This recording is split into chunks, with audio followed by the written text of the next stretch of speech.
हम भक्ति भी कर रहे हैं, सभी देवी देवताओं की कर रहे हैं, चाहे कोई किसी भी धर्म से संबंधित है।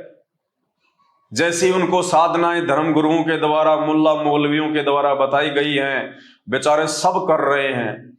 उसके बावजूद भी सबके घर में अमंगल, कोई सिक्योरिटी नहीं है, कोई भी सिक्योर नहीं है।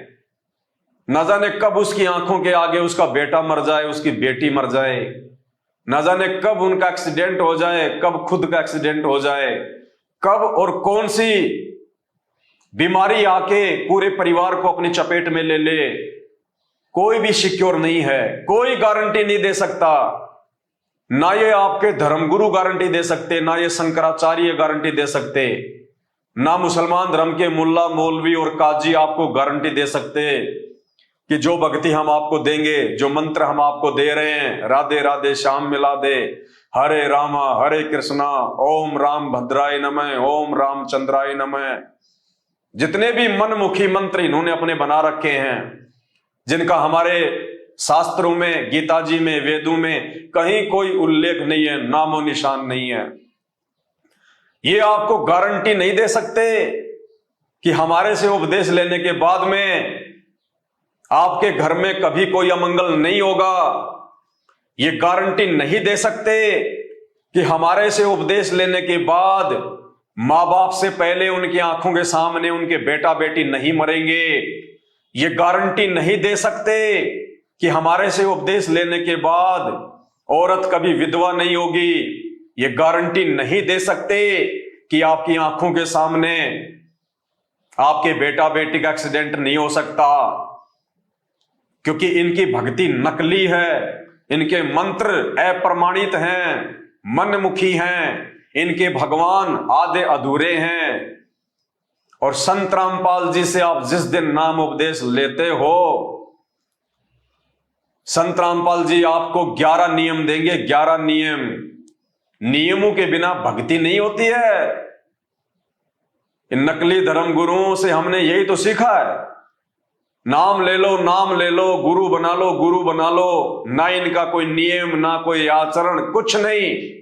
इनके भगत शराब भी पीते हैं, मांस भी खाते हैं, गुटखा भी खाते हैं, जर्दा भी खाते हैं, बीड़ी भी पीते हैं, झूठ भी बोलते हैं, चोरी भी करते हैं, रिश्वतखोरी भी करते हैं, काला बाजारी भी करते हैं, मिलावट भी करते हैं, लड़ाई झगड़ा भी करते हैं, मुंह में गुटखा और 24 घंटे जुबान पे गाली, और फिर भी अपने आप को कहते हैं हम सनातनी हैं, हम परम हिंदू हैं। कभी संत रामपाल जी के प्रवचन सुन के देखो, भक्ति के नियम क्या हैं। नियम के बिना भक्ति शुरू भी नहीं होती है। जिस प्रकार एक कैंसर का रोगी डॉक्टर के पास जाता है, डॉक्टर उसका ऑपरेशन कर देता है, ऑपरेशन करने के बाद वो गोली और दवाई देता है, गोली दवाई देने के बाद वो कुछ परहेज देता है, परहेज, नियम, मर्यादा, कि भैया ये नियम है, ये मर्यादा है। अगर तूने अपना कैंसर का रोग कटवाना है तो ये तो तुझे दवाइयां खानी पड़ेगी टाइम टू टाइम, और साथ में तुझे ये परहेज भी निभाने पड़ेंगे। नींबू नहीं खाना, खट्टा नहीं खाना, मीठा नहीं खाना, दही नहीं खाना, छाछ नहीं पीना, जो भी नियम होते हैं वो नियम बताएगा। और वो डॉक्टर चाहे कितना ही अच्छा क्यों ना हो, उसने ऑपरेशन चाहे कितना ही अच्छा क्यों ना कर दिया हो, उसके द्वारा दी गई मेडिसिन कितनी भी अच्छी और महंगी क्यों ना हो, यदि आपने वो परहेज नहीं निभाए, आपने वो कॉन्स्टिपेशन नहीं निभाए, तो वो डॉक्टर उसकी दवाई, उसकी मेडिसिन, उसकी सलाह आपके रोग को कभी जिंदगी में समाप्त नहीं कर सकती। इसी प्रकार जो पूर्ण संत होता है, जो आदि पुरुष होता है, जो आदि राम होता है, जो धरती पे तत्वदर्शी संत के रूप में प्रकट होता है, भक्ति देने के लिए, भक्ति करवाने के लिए, जब हम उस संत से नाम लेते हैं, नाम क्यों लेते हैं? हम एक बहुत भयंकर रोग लगा हुआ है सभी को। एक तो होते हैं शारीरिक रोग, एक होता है आध्यात्मिक रोग, आत्मिक रोग। तो जितने भी मानव शरीरधारी प्राणी, स्त्री पुरुष, बच्चे बुजुर्ग इस धरती पे हैं, चाहे वो मुसलमान हैं, चाहे हिंदू हैं, चाहे जैनी हैं, चाहे सिख हैं, चाहे ईसाई हैं, उन सभी को एक आत्मिक रोग लगा हुआ है, एक आध्यात्मिक रोग लगा हुआ है। और वो रोग क्या है? जन्म और मृत्यु का रोग। जन्म और मृत्यु। और जब तक ये रोग समाप्त नहीं होगा तब तक हम महादुखी रहेंगे। बार बार हमें जन्म लेना पड़ेगा, बार बार हमारे को गधे कुत्ते सूअर बनना पड़ेगा, बार बार हमारे को नरक में जाना पड़ेगा। तो जब हम परम संत से नाम लेते हैं तो हम अपना वो जन्म मरण का रोग कटवाने के लिए लेते हैं, मोक्ष के लिए लेते हैं कि हमारी मुक्ति हो जाए, सदा सदा के लिए जन्म मृत्यु का रोग समाप्त हो जाए, मैं जन्म मरण से दूर हो जाऊं, मैं ये कष्ट, ये दुख, ये परेशानियां हर बार मानव जन्म लेके या पशु पक्षियों का जन्म लेके ना भोगूं, ये नारकीय जीवन मुझे ना जीना पड़े। इसलिए वो परम संत की तलाश करता है, इंसान को भक्ति की जरूरत पड़ती है। तो हम अपना जन्म और मरण का रोग कटवाने के लिए जब आध्यात्मिक डॉक्टर सच्चे गुरु के पास में जाते हैं, तो जब गुरु हमें नाम देता है, हमारे को उपदेश देता है, तो वो हो गया हमारा ऑपरेशन। यानी गुरु ने वो नाम उपदेश देके हमारा ऑपरेशन कर दिया जन्म और मरण का। फिर गुरु हमें कुछ मेडिसिन देता है, जैसे वो डॉक्टर देता है। गुरु की मेडिसिन क्या है? 3 समय की आरती, जो वेदों में प्रमाणित है। हमारे नकली धर्म गुरुओं को तो ये भी नहीं पता कि 3 समय की आरतियां, 3 समय की संध्या हमारे धर्म ग्रंथों में वर्णित है। 3 समय की आरती देगा जो परम संत होगा, जो पूर्ण संत होगा, जिसकी भक्ति से मोक्ष मिलना होगा, वो 3 समय की आरती देगा, सुबह की, दोपहर की और शाम की, और शास्त्रों से प्रमाणित देगा। तो गुरु हमें मेडिसिन के रूप में 3 समय की आरती देंगे और हमें वो मंत्र देंगे जो मंत्र शास्त्रों से प्रमाणित होंगे। सबसे पहले वो गुरु हमें नीचे के जो देवी देवता हैं, जो हमारे शरीर के कमलों में निवास करते हैं, ये सभी जानते हैं। जो लोग थोड़ा बहुत आध्यात्मिक ज्ञान रखते हैं, चाहे हिंदू हो चाहे मुसलमान हो, जो भी स्त्री या पुरुष है, उनके शरीर में पीछे जो रीढ़ की हड्डी है, जो बैकबोन है, उसके अंदर की साइड में सूक्ष्म रूप में कमल बने हुए हैं। कमल दल कहते हैं जिनको कमल चक्र कहते हैं, जिनमें 5 देवी देवताओं का वास है। ब्रह्मा और शांत्री जी का, उसके बाद में गणेश जी का, उसके बाद में लक्ष्मी और श्री विष्णु जी का, उसके बाद में शंकर और पार्वती जी का, और उसके बाद में दुर्गा जी का। इन 5 शक्तियों का वास हर स्त्री पुरुष के शरीर में बने हुए कमल चक्रों में होता है, जो हमारी बॉडी को नियंत्रित करते हैं, जो हमारे जीवन के संचालन करता है, वो चाहे हिंदू हो चाहे मुसलमान हो। तो गुरु हमें इनके मंत्र देगा। तो संत रामपाल जी हमें सबसे पहले जो मंत्र देंगे, जो मंत्र देते हैं, वो इनके वास्तविक मंत्र देंगे। ब्रह्मा और शांत्री जी का मंत्र देंगे, जो मंत्र शास्त्र प्रमाणित है, जिस मंत्र के जाप करने से ब्रह्मा और शांत्री जितना हमें लाभ दे सकते हैं, जितनी उनकी क्षमता है आध्यात्मिक स्तर में, वो तुरंत लाभ देना शुरू कर देंगे, तुरंत। बाकी नकली धर्मगुरुओं के मंत्रों से लाभ नहीं देंगे, क्योंकि पहली बात तो एक संत रामपाल जी को छोड़ के आज पूरे विश्व में कोई धर्मगुरु नाम उपदेश देने का धरती पे अधिकारी ही नहीं है। ये जितने भी धर्मगुरु हैं, ये मनमुखी रूप से अपने आप को धर्मगुरु बनाकर अपने पैरों पे खुद ये कुल्हाड़ा मार रहे हैं। ये खुद भी नरक में जाएंगे और इनके अनुयायी तो जाने ही जाने हैं। तो सर्वप्रथम संत रामपाल जी हमारे को 7 मंत्र देंगे, जिनको प्रथम मंत्र कहा जाता है,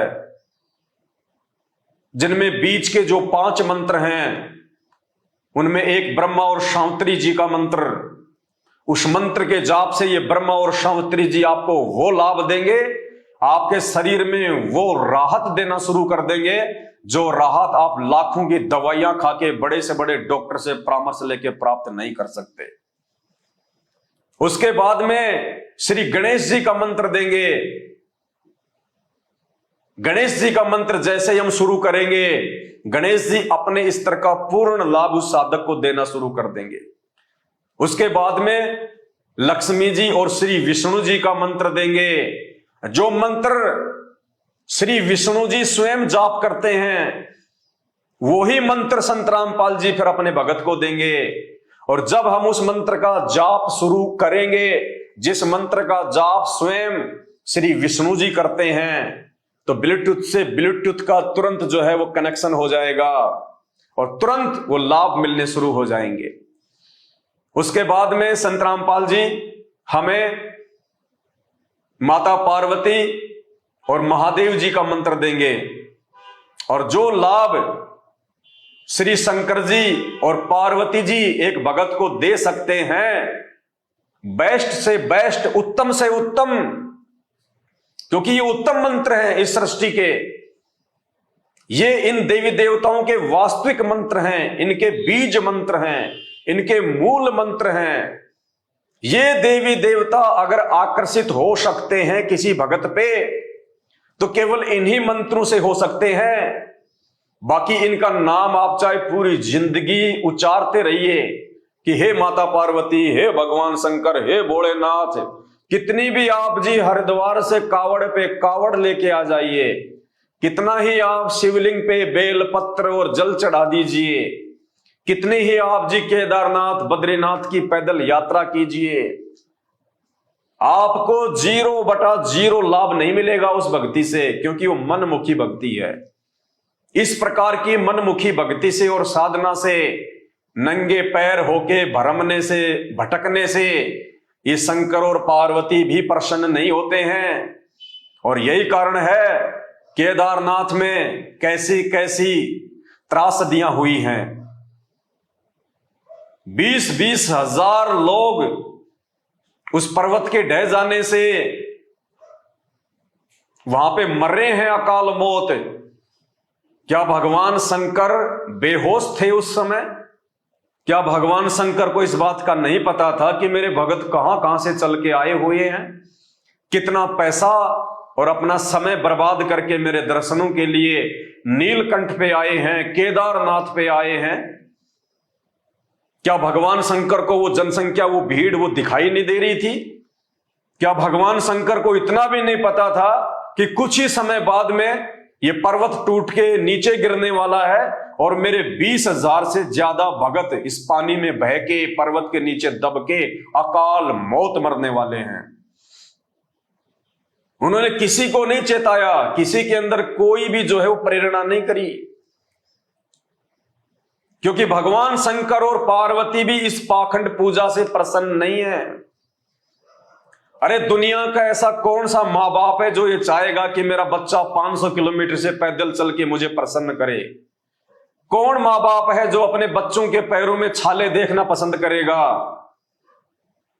हमारा बच्चा 2 मिनट के लिए अगर धूप में चला जाए, हम तुरंत उसको उठा के छाया में ले आते हैं कि कहीं मेरे बच्चे के पैर ना जल जाएं।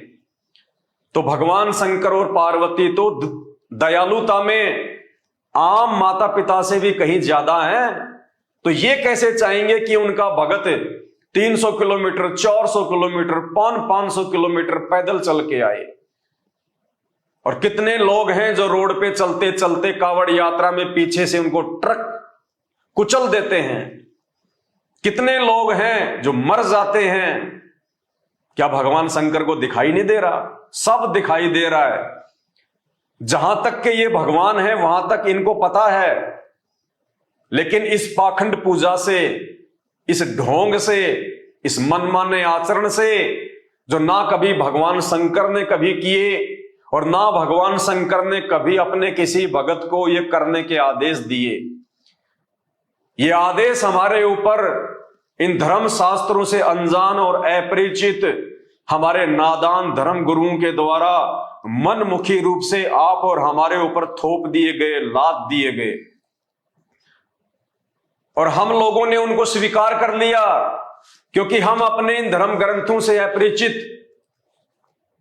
ना हमारे बाप दादाओं ने कभी ये धर्म ग्रंथ खोल के देखे और ना आज पढ़े लिखे होने के बावजूद भी हम इनको खोल के देख रहे। तो क्या होगा हमारे साथ में? यही होगा जो हो रहा है। इन धर्म गुरुओं का धंधा चल रहा है और आम व्यक्ति की दुर्गति हो रही है। तो शंकर और पार्वती का मंत्र संत रामपाल जी देते हैं, उस मंत्र का जाप पार्वती और शंकर जी भी करते हैं।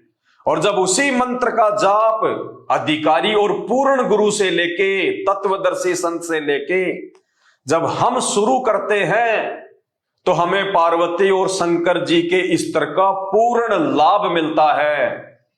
शंकर और पार्वती जी मजबूर हो जाते हैं, विवश हो जाते हैं उस भगत को उन मंत्रों का जाप करने के चलते वो लाभ देने के लिए।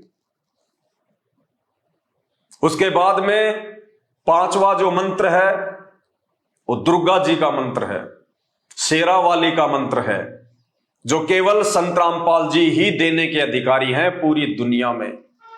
और इस धरती पे कोई भी धर्मगुरु ऐसा नहीं है जो उस मंत्र को दान जो है वो कर दे।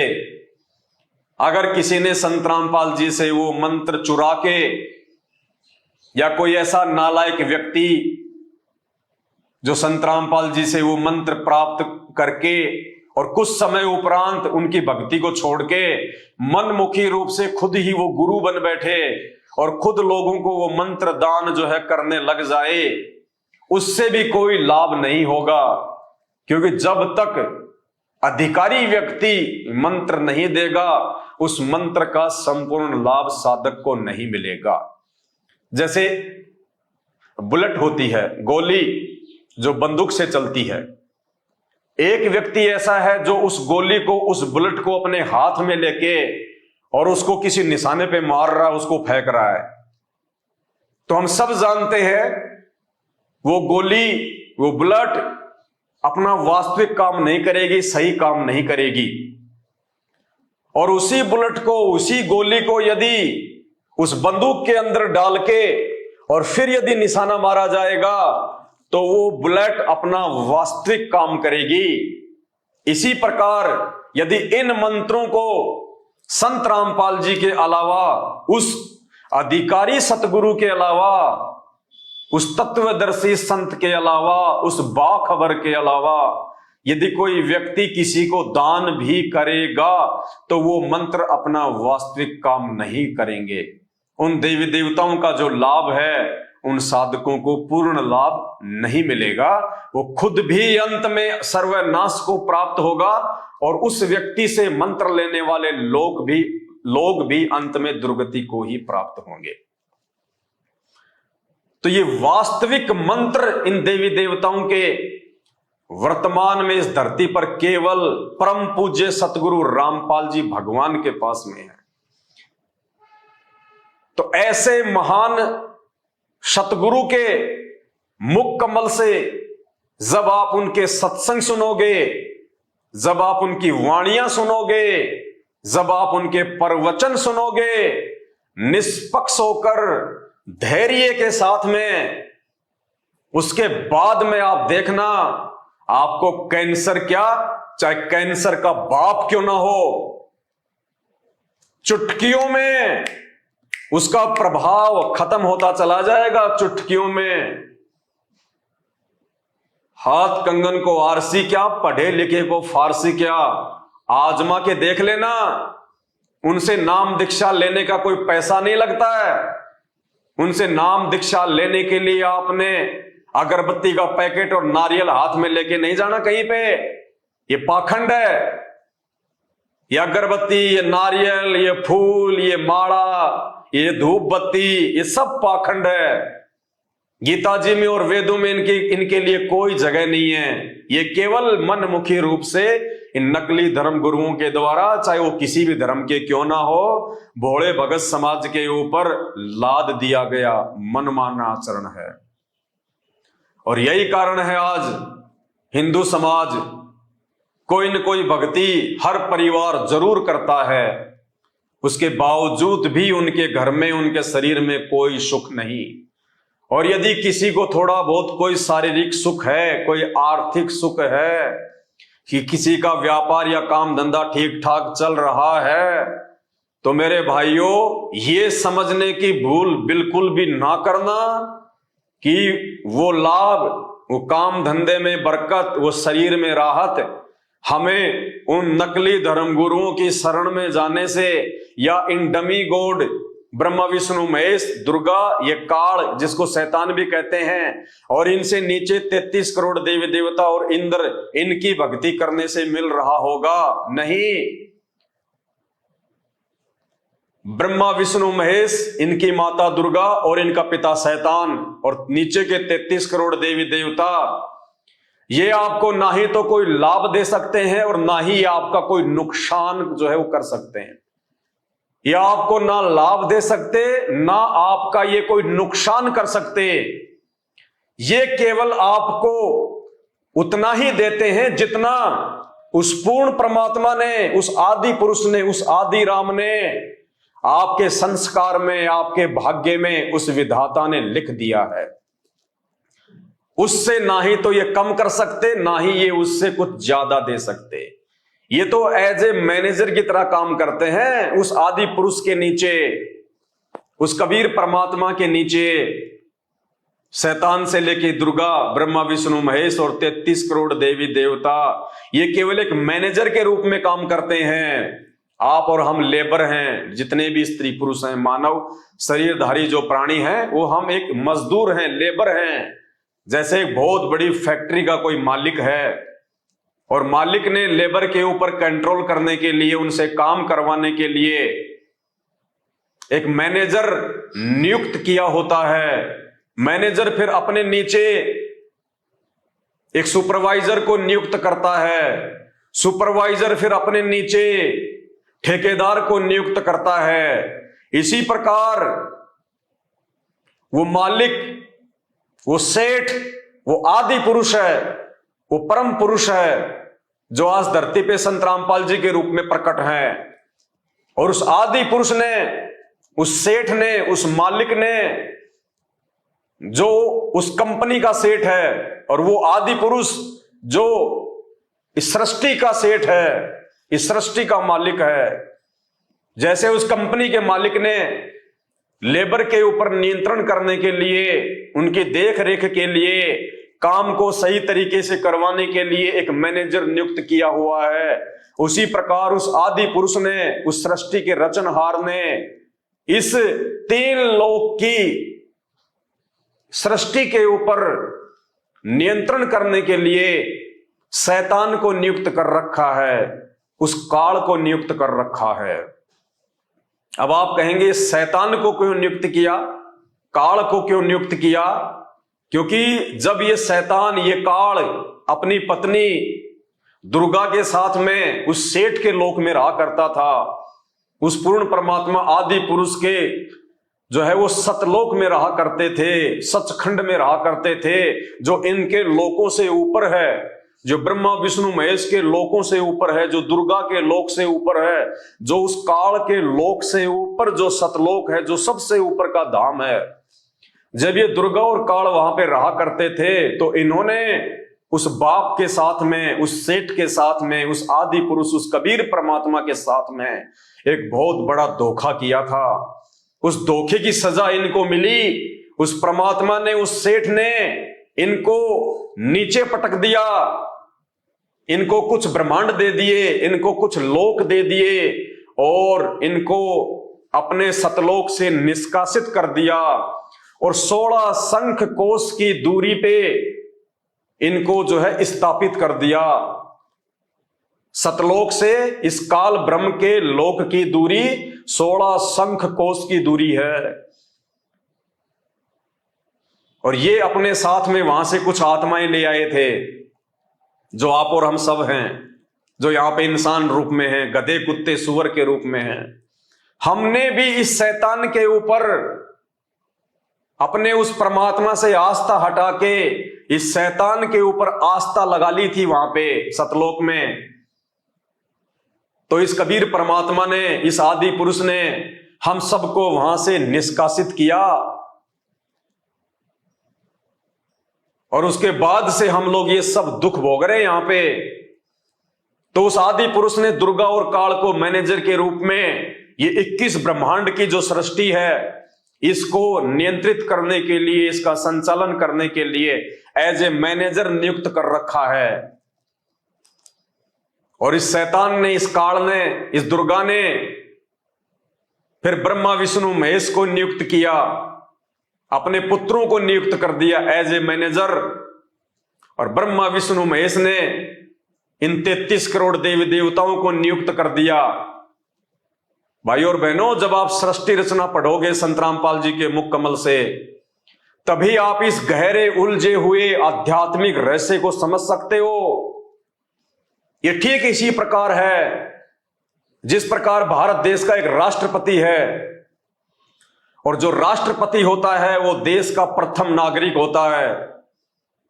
उनके ऊपर कोई किसी प्रकार का लांछन नहीं लगाया जा सकता, वो निष्पाप होता है, वो देश का प्रथम नागरिक होता है, उसके ऊपर कोई दोषारोपण नहीं किया जा सकता। इसी प्रकार वो कबीर परमात्मा जो सतलोक में बैठा हुआ है, जो सबका बाप है, जो आदि पुरुष है, जो प्रथम पुरुष है, वो समझो राष्ट्रपति है। फिर राष्ट्रपति के नीचे जो है वो प्रधानमंत्री आता है, जो पूरे देश का संचालन करता है। तो इसी प्रकार उस आदि पुरुष के बाद में ये काल है, जो एज ए प्रधानमंत्री यहां पे 21 ब्रह्मांड को संचालित करता है, अपनी पत्नी दुर्गा के साथ मिलके। लेकिन वो प्रधानमंत्री अकेला पूरे देश का संचालन नहीं कर सकता, इसलिए उसने अपना एक मंत्रिमंडल बना रखा है, उसने एक गृह मंत्री बना रखा है, उसने एक जो है रक्षा मंत्री बना रखा है, और उसने एक विदेश मंत्री बना रखा है। 3 मंत्री उसने बना रखे हैं जो पूरे कैबिनेट के ऊपर अपना नियंत्रण करते हैं। तो ठीक इसी प्रकार ये दुर्गा और काल अकेले इस 21 ब्रह्मांड को संचालित नहीं कर सकते, इसलिए उसने अपने 3 मंत्री बना रखे हैं, ब्रह्मा विष्णु और महेश। ब्रह्मा जी को काम दे दिया जीवों की उत्पत्ति करना, विष्णु जी को काम दे दिया सबका पालन पोषण करना, और शंकर जी को ड्यूटी दे दी अंत में सबका संहार करना। फिर वो जो मंत्रिमंडल है जो प्रधानमंत्री का, 3 जो उसके जो मंत्री हैं, रक्षा मंत्री, गृह मंत्री और विदेश मंत्री, उन्होंने फिर नीचे अपने और जो है एमपी और जो ये एमएलए होते हैं उनकी नियुक्ति कर रखी है, उस काम को और अच्छे से सुचारू रूप से उस व्यवस्था को चलाने के लिए। तो इसी प्रकार फिर ब्रह्मा विष्णु महेश ने इंद्र को नियुक्त कर रखा है, और इंद्र ने फिर 33 करोड़ देवी देवताओं को नियुक्त कर रखा है इस 3 लोक की सृष्टि के संचालन के लिए। जिस प्रकार हर एक स्टेट में मुख्यमंत्री हो गए, मुख्यमंत्री ने फिर विधायकों को नियुक्त कर रखा है, फिर उनके नीचे सभी जिलों के जिला कलेक्टर आते हैं, फिर गांव में जैसे कोई सरपंच आ गया, कोई चेयरमैन आ गया। तो ऐसे एक देश को चलाने के लिए जिस प्रकार से देश के राष्ट्रपति ने, देश के प्रथम नागरिक ने बहुत सारे लोगों की ड्यूटी लगा रखी, उनकी सेवा लगा रखी, उनको जिम्मेदारियां दी गई है ताकि सही प्रकार से संचालन हो सके, उसी प्रकार उस आदि पुरुष ने, उस परम पुरुष ने, उस सृष्टि के रचनहार ने, उस कबीर देव ने, जिसकी महिमा वेद चीख चीख के गा रहे हैं, जो आज संत रामपाल जी के रूप में धरती पे प्रकट है, उस आदि पुरुष ने 21 ब्रह्मांड की सृष्टि को संचालित करने के लिए दुर्गा और काल को ब्रह्मा विष्णु महेश को, इंद्र को, फिर 33 करोड़ देवी देवताओं को नियुक्त कर रखा है। तो इन देवी देवताओं के जो मंत्र हैं, जो इनके बीज मंत्र हैं, जो इनके वास्तविक मंत्र हैं, जिन मंत्रों से ये देवी देवता हमारे को अपने स्तर का लाभ दे सकते हैं, वो मंत्र देने के अधिकारी केवल संत रामपाल जी हैं। इसके अलावा ये देवी देवता, चाहे 33 करोड़ देवी देवता हो, चाहे ब्रह्मा विष्णु महेश हो, चाहे दुर्गा हो, चाहे उसका पति शैतान हो, ये हमारे प्रारब्ध में, हमारे भाग्य में लिखे हुए कर्म और कुकर्मों में कोई परिवर्तन नहीं कर सकते, कोई चेंज नहीं कर सकते।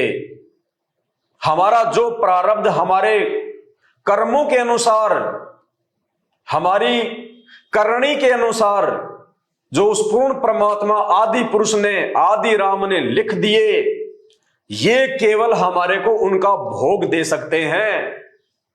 जैसे वो मैनेजर उस फैक्ट्री के मालिक के द्वारा जो तनख्वाह मजदूरों की बना के दे दी जाती है, जो सुविधा उन मजदूरों के लिए निर्धारित जो है वो कर दी जाती है, वो मैनेजर, वो सुपरवाइजर उससे ज्यादा सुविधा उनको नहीं दे सकता, अपनी तरफ से नहीं दे सकता, और ना ही उनकी तनख्वाह में किसी प्रकार की वो कटौती जो है वो कर सकता है, क्योंकि उस मालिक ने तनख्वाह बना के दे दी, साइन करके दे दिए। तो इसी प्रकार उस पूर्ण परमात्मा आदि पुरुष ने, उस प्रथम पुरुष ने, उस स्वयंभू परमात्मा ने, कबीर देव ने हम जीव आत्माओं के भाग्य में, हमारे संस्कार में, हमारे प्रारब्ध में, हमारे ही कर्मों के अनुसार जो लिखना था वो लिख दिया।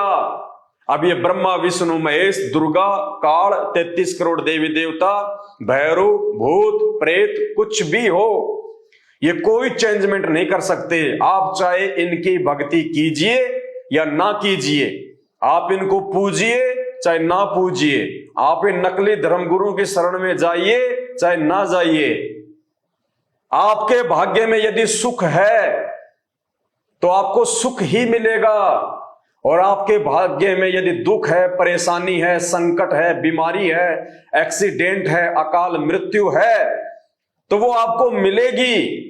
ये ब्रह्मा विष्णु महेश दुर्गा, उसका पति काल और 33 करोड़ देवी देवता, ये आपके भाग्य में किसी प्रकार का कोई भी चेंजमेंट नहीं कर सकते हैं। चाहे आप इनकी कितनी आरती कर लो, कितनी इनकी भजनमाला कर लो, कितना इनकी लीलाओं का गुणगान कर लो, आप कितना ही केदारनाथ जाइए, बद्रीनाथ जाइए, आप जी कावड़ लेके आइए, आप जी ये व्रत कीजिए, कुछ भी कीजिए, तो फिर इसको चेंज कौन कर सकता है? अगर मेरे भाग्य में मृत्यु है, अकाल मृत्यु है, एक्सीडेंट से मृत्यु होना लिखा है, मेरे परिवार पे कोई आपत्ति आनी है, मैं किसी भयंकर महामारी की चपेट में आने वाला हूं, तो इन सभी को कौन चेंज कर सकता है? मेरे भाग्य में लिखे हुए, मेरे प्रारब्ध में लिखे हुए उन दुखों को, उन कष्टों को कौन चेंज कर सकता है?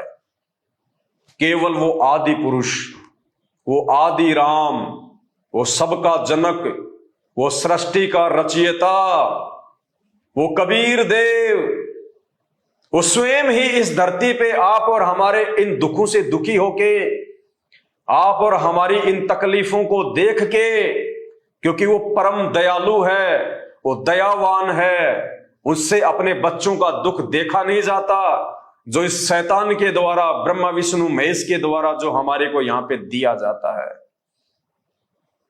वो परमात्मा देख नहीं सकता।